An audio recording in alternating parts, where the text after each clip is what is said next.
Okay, hello, English language literature students. This is an introduction to The Great Gatsby. This one has a very nice cover, as you can see.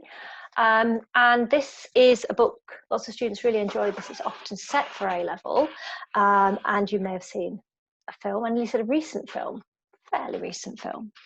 And this is a novel written and set in the 1920s in America during the economic boom and what was sometimes called the Roaring Twenties. So people were having a gay old time in the 1920s. And F. Scott Fitzgerald writes about it. He was himself very much involved in the wild times that people were having. In fact, he was one of the trendsetters who started the whole movement of people having a lot of drinking and dancing and listening to jazz and all those fun things. He lived in New York, and he was a journalist as well as a writer. And The Great Gatsby is a sort of can be seen as a social satire about those times. It's quite critical of certain trends in American society, whilst at the same time being entranced by the massive consumption and spending that was happening. The section that I photocopied for you and gave you a copy of is not from the beginning of the book. I don't want to put you off, but the beginning is a bit boring. It starts in a very traditional way, and you sort of have to read it to get going to where you're going to.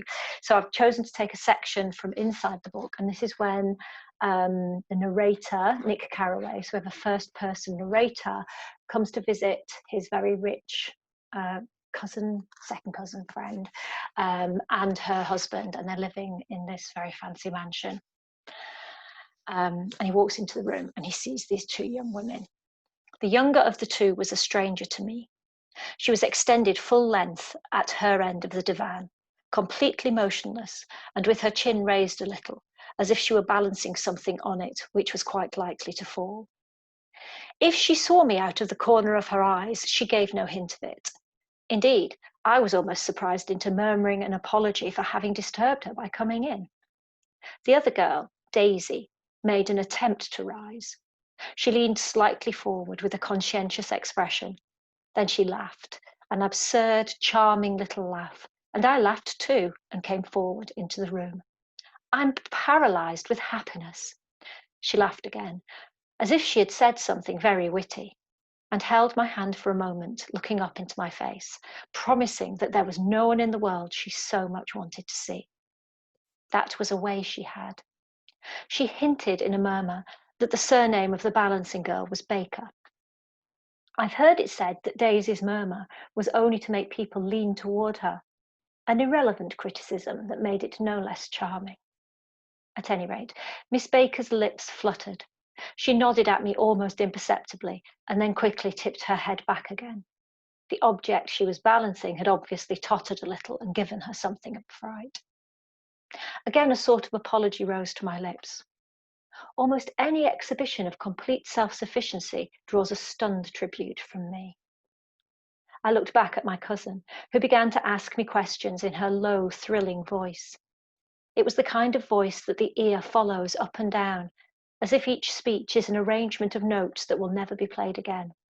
Her face was sad and lovely, with bright things in it, bright eyes and a bright, passionate mouth. But there was an excitement in her voice that men who had cared for her found difficult to forget.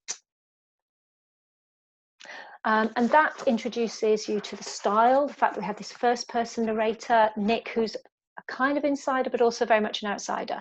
So he's related to Daisy, but he's not half so rich or socially well connected. You can, I hope, start to pick up some of the criticism of the way the rich live and the way the rich behave. Very, uncaring for other people and manners. And you can start to pick up some of the criticism of Daisy, whilst acknowledging how attractive she is to men. This sort of idea that she's slightly artificial, that she's deliberately making herself alluring to men. And so the novel it's also got sort of humor, that idea that the Baker lady's balancing something on her head. She's not balancing something on her head. It's a joke about her poise and her way she's standing around. So that's The Great Gatsby. And if you like the sound of The Great Gatsby, There's I've mentioned Gentlemen Prefer Blondes, which is also a sort of American social satire on America in the Roaring Twenties. But you could also look at The Great Gatsby for social criticism of any period of history in any country. It's that kind of a novel. It's a novel about a time and a place. So if you like Great Gatsby, you know, there are other texts you could pair it with, and I can suggest those to you.